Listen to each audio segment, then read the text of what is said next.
네, 고령화 시대에 접어들면서 노인 인구에 대한 경제적, 사회적 문제가 국가적인 과제로 떠올랐습니다. 네, 오늘 노인의 날을 맞아서 건강하게 100세 인생 시대를 맞이하는 법을 살펴보도록 하겠습니다.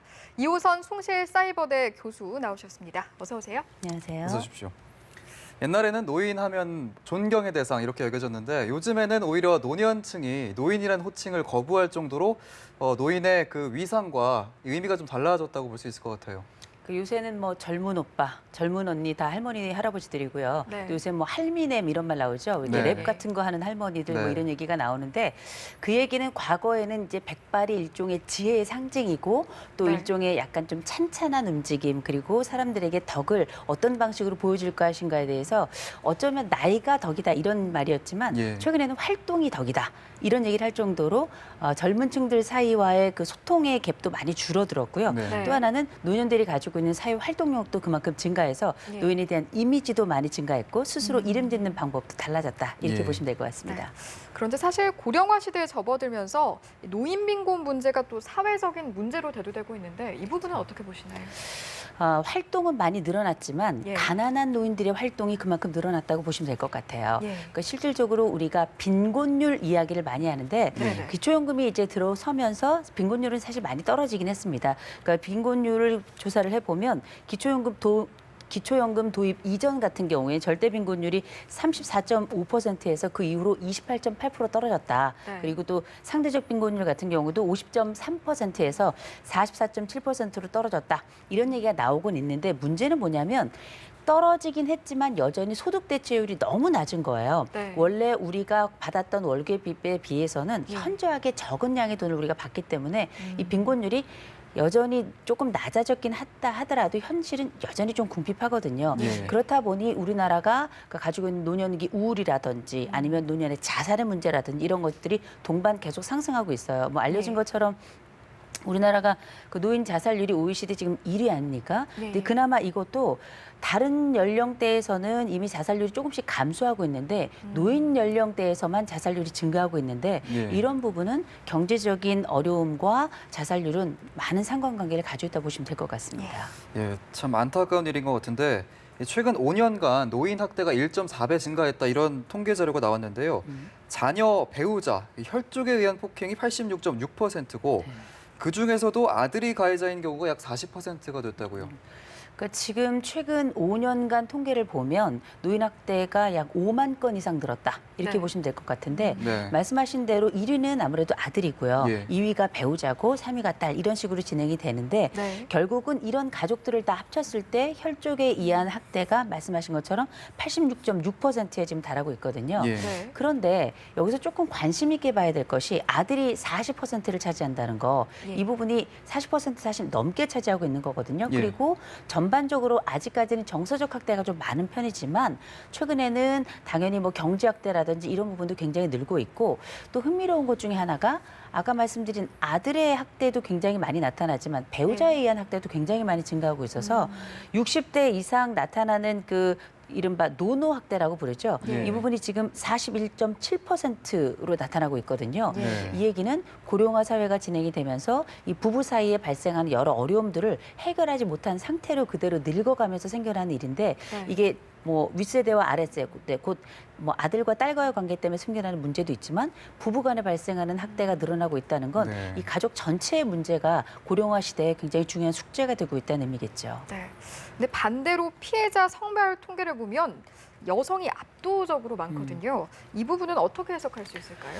지금 학대를 당한 분들 우리가 피학대자다 이렇게 예. 이야기하는데 이 학대 피해 어르신들 중에 여성이 지금 70.3%를 차지합니다. 예. 상대적으로 남성은 29.7%에 달하겠죠. 예. 그러면 여성들이 왜 이렇게 더 학대에 많이 노출이 되는가에 대한 생각을 하게 되죠. 네. 일단은 학력이 전반적으로 낮고요. 경제력이 낮은 데다가 예. 물론 여성들이 아무래도 남성들보다 전체적으로 수명이 조금 더 길기 때문에 예. 오랫동안 살아계신 분들 중에 학대를 당하는 분들이 조금 더 많은 것도 있어요. 예. 근데 이제 문제는 이 여성들, 특별히 여성 노인들에 대해서 가지고 있는 여러 가지 편견들, 또 한 가지 장기적으로 오래 살다 보면 많이 아프게 되잖아요. 예. 아픈 어르신들에 대한 학대가 또 증가하게 되면서 그 오랫동안 더 살겠다는 여성 노인들에 대한 학대는 상대적으로 또 증가하는 게 아닌가 싶습니다.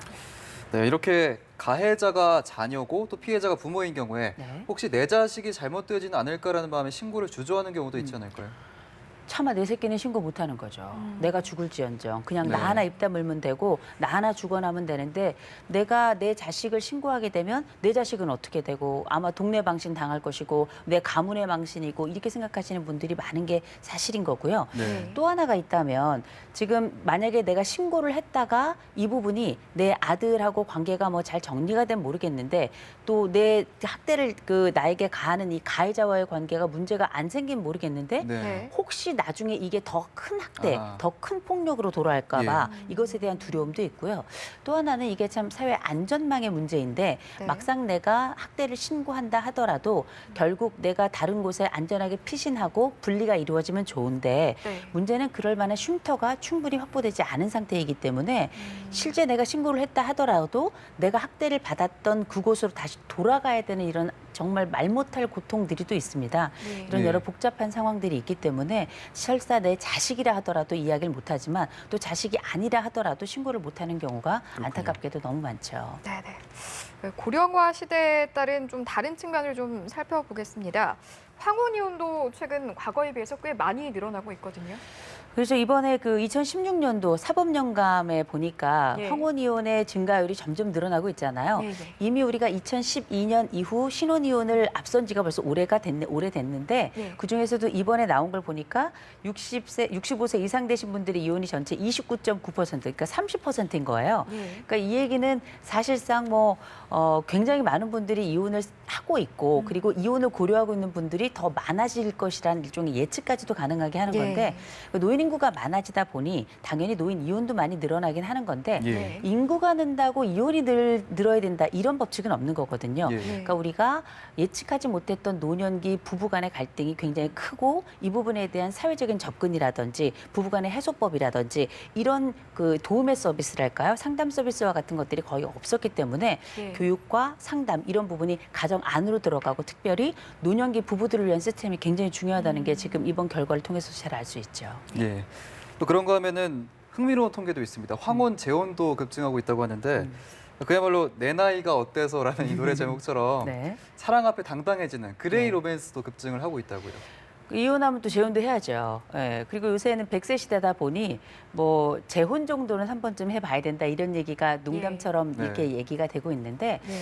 아무래도 우리가 이제 나이가 들어서 재혼을 하게 되면 이혼 후 재혼이 있고요. 네. 사별 후 재혼이 있잖아요. 예. 놀랍게 최근 고령자 통계 이렇게 보니까 이혼 후 재혼이 훨씬 더 많아요. 그래요. 그래서 이제 지금 남성들 같은 경우는 전년 대비 8.3%, 또 여성들 같은 경우는 18.5% 증가했다 이렇게 얘기 나오는데요. 네. 그 그레이 로맨스라는 얘기는 뭐냐?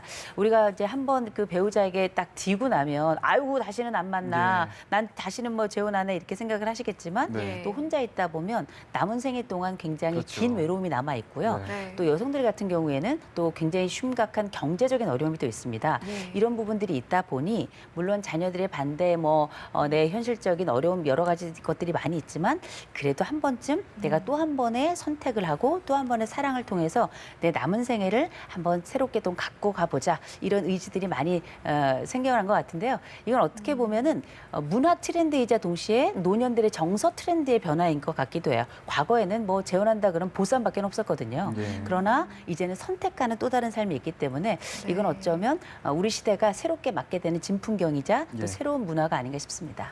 네, 그 재혼에 대한 해석을 이 남은 세계를 좀 잘 갖고 보자라는 내용으로 좀 해석을 해주셨는데 이렇게 고령화가 되면서 늘어난 시간을 어떻게 즐겁게 네. 보내느냐도 참 중요한 것 같습니다. 좀 더 건강하고 즐겁게 이 100세 시대를 살 수 있는 방법 어떤 게 있을까요? 그렇죠. 이왕 살 건데 좀 재밌게 살았으면 좋겠잖아요. 네. 그런데 83.1%는 하루 종일 TV만 앉아 계세요. 아, 굉장히 심각하고 예. 예. 우리나라 어르신들의 여가 시간이 하루에 먹고 자는 시간 빼고는 보통 11시간에서 많게는 13시간까지예요. 예. 그 얘기는 뭐냐? 그냥 쉬신다는 겁니다. 하루 종일. 그런데 네. 중요한 건 쉰다는 것이 중요한 게 아니라 무엇을 하면서 쉬느냐가 되게 중요한데 네. 83.1%가 TV 앞에 있다는 얘기는 뭐냐면 할 일이 없다는 거예요. 그러면 이 얘기는 이제 두 가지를 이야기하는 건데 예. 하루 종일 집에 있다는 얘기는 활동량이 적다는 얘기고 예. 하루 종일 활동량이 적다는 얘기는 노년 우울이 찾아올 가능성이 굉장히 높다는 거고 예. 우울 다음 순서는 그 다음은 반드시 이제 자살이나든지 이런 그렇죠. 것들 무력감으로 이어지게 되어 있거든요. 예. 그래서 이렇게 사회적인 인프라를 구축하는 게 굉장히 중요한데 예. 인프라라는 게 여가 인프라를 이야기하는 겁니다. 여가 인프라라는 거는 결국은 이 어르신들이 노인으로만 사는 게 아니라 인간이기 때문에 늘 항구적인 에너지가 있어요. 예. 네. 이 에너지를 재분배할 수 있도록 하는 건 개인이 할 수 없습니다. 그래도 사회적으로 여러 가지 운동시설이라든지 문화시설이라든지 교육시설이라든지 늘 찾아갈 수 있는 공간이 만들어져야 되는 게 되게 중요한데 네. 이 부분에 대한 사회적인 합의와 또 사회적인 여러 시스템 구축 아주 중요하겠죠. 예. 예.